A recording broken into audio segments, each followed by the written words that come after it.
Welcome to the CodeCast podcast. Real-world insights for your daily medical coding and billing processes. And now, here's your host, Terry Fletcher. Hello, everyone, and welcome to the CodeCast podcast today. My name is Terry Fletcher, and today we have CMS breaking news. So a piece that was effective November 4th, I teased it last week, and so that was yesterday, and then we have some new coding information for Advanced Diagnostics starting January 1st, 2020. That's probably going to cause a lot of headaches for offices when it comes to coding and reporting services such as PET scans, nuclear medicine, and whatever falls under the Advanced Diagnostics, which I'll give you some information. This also may be a shorter episode today, as I really want to highlight these two items and I don't want to take away from their impact. So I really want to focus on what we're going to be talking about with those two items today. But first, the CodeCast podcast is also brought to you today by Kaiser Permanente of Southern California. Find them on the web at kp.org. And Inc. Magazine, everything you need to know to start and grow your business now, inc.com. Okay, so let's take a look at what we're in for. The first breaking news has to do with Medicare, Medicaid, the CHIPS program, Children's Health Insurance Programs, program integrity, enhancements to the provider enrollment process. Basically, what we're looking at here is, could you lose your Medicare billing privileges? And when you are re-enrolling and adding new doctors and things like that because of their past, what they call bad acts. And it was interesting when this came out because a version of this was around for a while, but this came out in September. It's going to be effective as of November 4th, so yesterday. And here's what they're saying for this. And this is just really kind of interesting. First, let me give you the transmittal number so you can look it up at your leisure. So this is document citation 84 FR, which is Federal Register 47794. And there's 64 pages of it. And so you want to at least look at the first 20. And what this talks about is that your previous direct or indirect affiliation with a provider or a supplier that has an uncollected debt with the federal government, has been or is subject to a payment suspension under a federal health program, has been or is excluded by the Office of Inspector General from Medicare, Medicaid, or the CHIP program, or has its Medicare, Medicaid, or CHIP billing privileges denied or revoked. So what this basically is this provision permits the Secretary of Health to deny enrollment, so your office possibly, based on an affiliation when there is any kind of abuse or when they consider there's a determination that the affiliation poses an undue risk of fraud, waste, or abuse. And it's interesting when you look and see what they're talking about because the indirect cause of actions here could really find you having a problem. And so we want to just give you a heads up as far as what they're looking at here. So there's some principal legal authorities with some of these acts. There is a defined term of affiliation. There's also a defined term of disclosable events, uncollected debts, and what is undue risk that pertain to this provision of the Act. And so here is what CMS has been given the authority to do, and I just see them running with this. So it says it may deny or revoke a provider's or supplier's Medicare enrollment if CMS determines that the provider or supplier is currently revoked under a different name, numerical identifier, or business identity, and the applicable re-enrollment bar period has not expired. So what that means, some of you may be hiring new doctors that have come from out of state, and it's really easy, or it has been easy, to get a new Medicare number in a different state. And so now you have to check and find out exactly what that past provider has done or why they were denied or revoked a Medicare enrollment. And then it says revoke a provider or supplier's medical enrollment, including all of the providers or suppliers' practice locations, regardless of whether they are part of the same enrollment. if the provider or supplier billed for services performed at or items furnished from a location that it knew or should reasonably have known it did not comply with Medicare enrollment requirements. Goes on to say revoke a physician or eligible professional's Medicare enrollment if they have shown a pattern or practice of ordering, certifying, referring, or prescribing Medicare A or Part B services, items, or drugs that is abusive or represents a threat to the health and safety of Medicare beneficiaries or otherwise fails to meet Medicare requirements. And they then go on to say Medicare program for up to 3 years. They can stop you from enrolling for up to 3 years enrollment period or suspend in any other state. And it's just interesting to me when they talk about this because they're talking also about how much is going to save Medicare to be extremely proactive on this topic. And it says their new revocation authorities will lead to approximately 2,600 new revocations per year, resulting in a 10-year savings of $4.16 billion, and that's on projective per revoked provider in the amount of $160,000. And then they go on to say it can also save, resulting in an estimated 10-year actual savings of $1.79 billion. When you get into the billions, people are taking a look. They're really looking at those, what they call the concept of caused savings, because of these affiliations.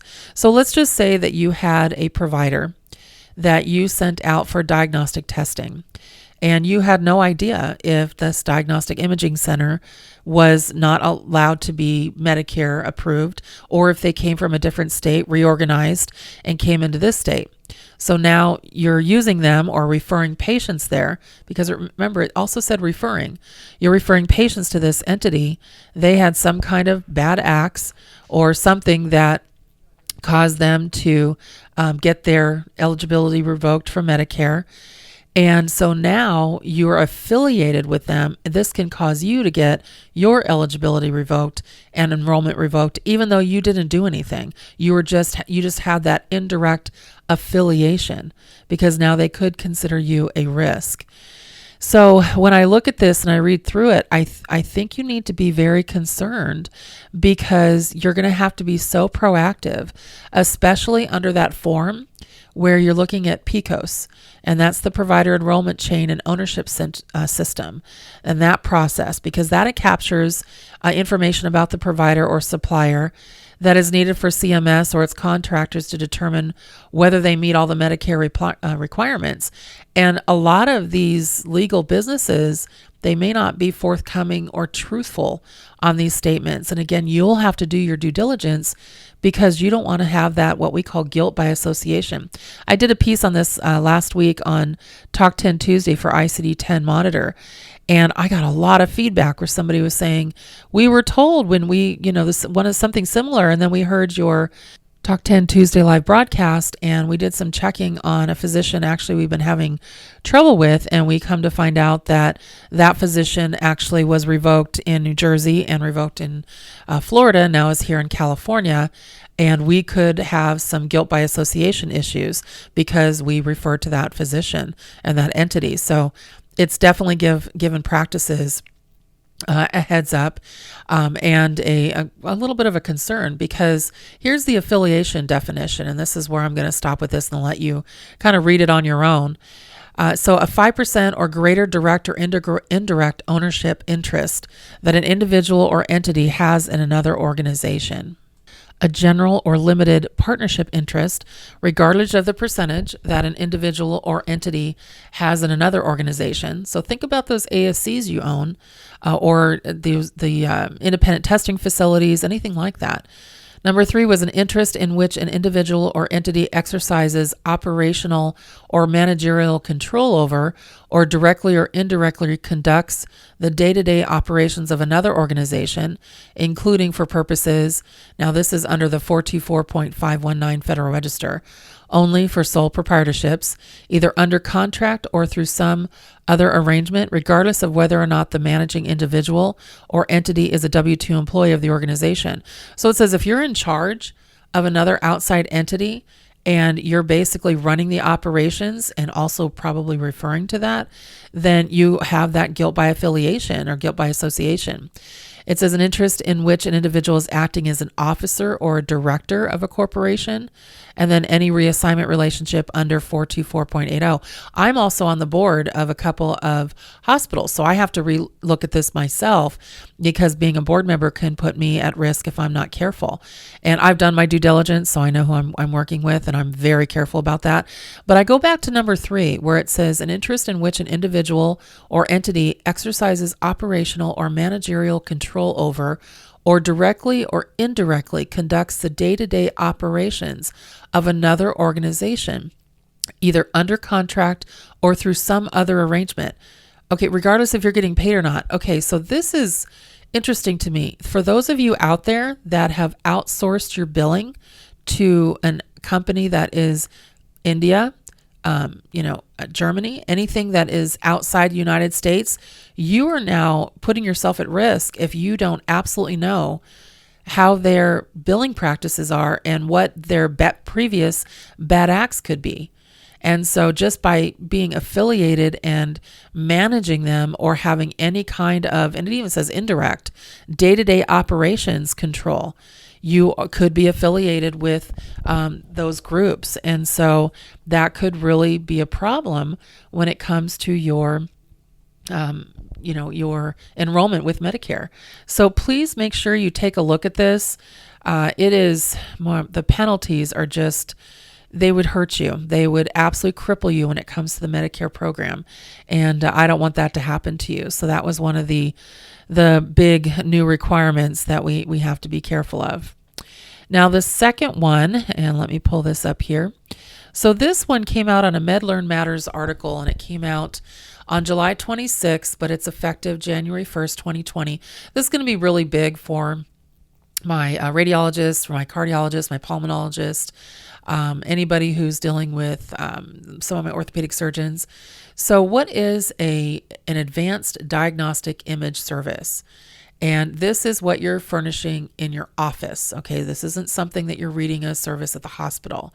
So this is called the Protecting Access to Medicare Act of 2014, and it's been updated, and they're going to change their claims processing requirements starting January 1st. And so this is computed tomography, so CT scans, positron emission tomography, that's the PET scans, nuclear medicine, and then MRIs, so magnetic resonance imaging. Under this program, when an advanced imaging service is ordered for a Medicare beneficiary, the ordering professional now is going to be required to consult a qualified clinical decision support mechanism. They call it a CDSM. And then a CDSM is an interactive electronic tool for use by clinicians that communicates the AUC information, appropriate use criteria, to the user and assist them in making the most appropriate treatment decision for a patient's specific condition, clinical condition, during the patient's workup. So the CDSM, this mechanism, will provide the ordering professional with a determination of whether the order adheres to that AUC, again, that appropriate use criteria, or does not adhere to it, or if there's no AUC applicable. So, for example, no AUC is available to address the patient's clinical condition that is consulted in the CDSM. So that may sound all crazy and everything, but when you look at it, I'm looking at some of these things, what you're going to have to do, and I'm going to actually have this in some of my live 2-day seminars and my webinars coming up here for cardiology and some of my advanced diagnostics. Now they have HCPCS modifiers established. And what they've done is they've got everything from MA, MB, MC, and they all start with M, except there's one for QQ. And basically, they say something to the effect, MA, for example, ordering professional is not required to consult a clinical decision support mechanism due to the service being rendered to a patient with a suspected or confirmed emergency medical condition.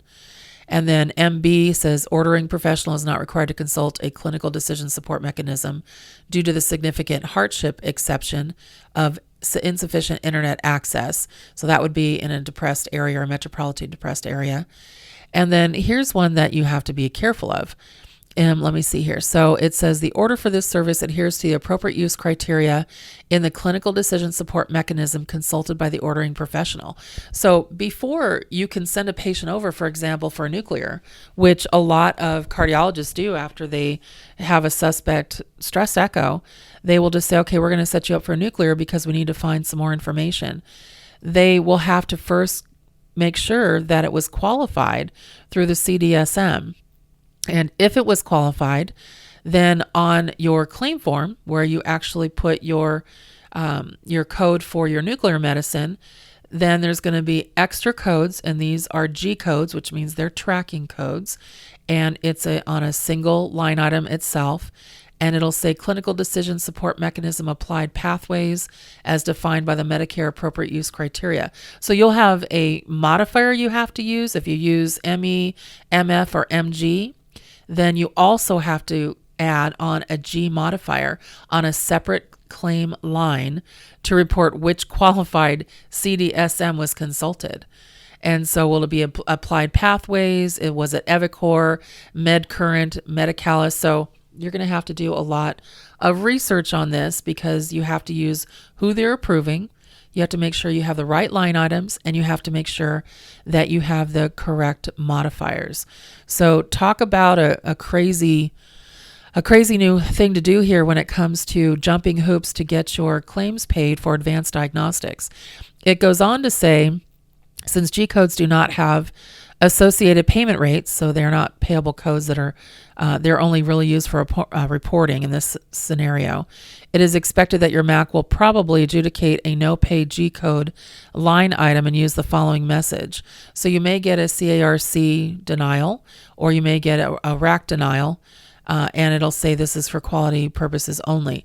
Hopefully, it will not deny your services. It'll just give you basically it'll tell you why that line item didn't have any reimbursement attached to it.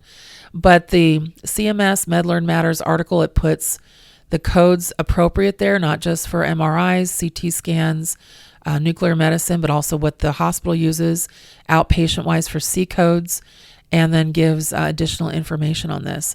So what you want to look for is you want to look for the MedLearn Matters article, and it's MM11268. So MM11268 was the change release date was 7/26/2019. The transmittal number was R2323OTN. So R2323OTN. You might have to listen to this podcast again, but make sure you're on top of this, because if you just try to report a nuclear medicine service without those modifiers now and without the G code second line item, you won't get paid. So this is going to be January. They want you to make sure that you've met every criteria to report the service. So my coding question today actually is a shoulder question. And one of the things I do, I think I've mentioned it before in my Coding Corner membership, is I write appeal letters.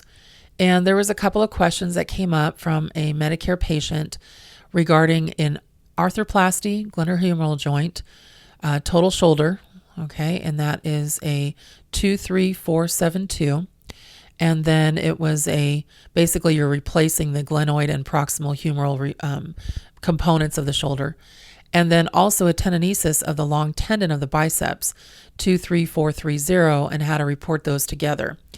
Well, the CCI edits bundle these codes, and Medicare says that a modifier is allowed to override the edit only if the two procedures are performed on the opposite shoulders. I don't know why they think they have to tell us that. Of course, we can get paid for opposite shoulders. But Medicare will only pay for both codes if they're done basically on different shoulders. If they're done on the same shoulder, it'll be really tough to get paid on that. It says that a modifier may be used only if the two procedures are performed on opposite shoulders, with the exceptions of those applied to arthroscopic procedures. So the 29824, 29827 rotator cuff, and then the 29828, which is the arthroscopic service for the tenonesis. Then you can code for it, but you can't if it's on the same shoulder, but not if it is open procedure. And so the NCCI policy manual talks about this again in subsection 23, where it says, because everybody wants to bill those together, but it says an NCCI procedure to procedure edit code pairing consisted of two codes describing two shoulder procedures is not bypassed with a CCI associated modifier when performed on the ipsilateral shoulder. So remember, ipsilateral means same side, contralateral means opposite side. So the only exception in the chapter 4, section E, subsection number 7 of that section 23 would be if it was either arthroscopic or if the open procedures were on a separate shoulder, so right or left. So right and left, I should say. So just be aware of that. That's been something that's come up quite a bit. And I've taken this to a couple levels of appeal, and I can win almost any appeal. But when the wording is very specific of open versus arthroscopic, then you have to really make sure you're aware of that wording. So shoulders are tough, but make sure that you are taking a look at that and you have your CCI edits available when trying to code for shoulders. Otherwise, it is really a headache. Our coding question was brought to you today by Sirius XM Radio, Dr. Radio Channel 110. Check it out live and on demand. Download the Sirius XM app today. Also, PACOM, Professional Association of Healthcare Office Managers, PAHCOM.org. I'm also happy to announce that the new PACOM podcast, Medical Management Radio, is now launched, and I am actually their host. So check it out on downloadable platforms. My producer, Joe Kuzma, is also working on it. And I think so far we have it up on Apple Podcasts. I know that took a little time. And we have it up on YouTube, and we are trying we are submitting to all the other platforms this week. So check it out. We have our premiere episode up, and it'll be coming out once a month for now, the third Thursday of every month. Otherwise, there's no way I could keep up. So I appreciate the PACOM staff and the higher-ups asking me to be the host of that podcast. So we're going to talk about all things medical management as well. Okay, so I want to end this week with my personal insight, and it's actually personal crossover to work. I'm back designing more and more office reception areas and waiting rooms. And so I do my research when I'm dealing with color palettes. And I just found something I thought you'd find interesting. When color is added to a work environment, the people in that environment experience more organized and colorful thought patterns. So there's actually something called the Color Wheel Pros Psychology of Colors. And it's actually put out by a group of psychologists. And they said, before you go crazy with your color scheme, keep in mind that according to the psychology of colors, blue evokes wisdom. It must be why it's my favorite color. Yellow evokes happiness, and green evokes harmony. So choose wisely. Makes me wonder what orange evokes. So the University of Texas also came out with research that gray, beige, and white offices induced feelings of sadness, possibly depression. Now, my office has a very, very, very hint of green on the walls. It actually looks more like it's actually a Ralph Lauren color. It's more of a sepia color, and I have black accents everywhere. And I like it because I have photos on the wall that remind me of the ocean, plus also a couple of sailboats, but that's just me. So just really take a look. When I look at some of the waiting rooms and reception areas out there, they're not calming. They don't look good. So maybe freshen up your space a little bit, but and do what I do some research on just color palettes. That can make all the difference. So hopefully that was a little bit helpful today. The breaking news is going to be really important. Take a look at those two items since they're becoming effective this month and in January. And that's what we have for today. So that's my thoughts today for this Terry Tuesday. So that's all for me. Make it a great day and a great week. Remember to rate and review us wherever you listen and download your podcast. We really appreciate that. And thank you for listening to the CodeCast podcast. Make it a great day. For more information on medical coding, billing, auditing, and compliance, including how to hire Terry, follow Terry on Twitter @TerryCoder1 or visit her website at www.terryfletcher.net. Podcast producer Joe Kuzma. Music producer Dassassin Music.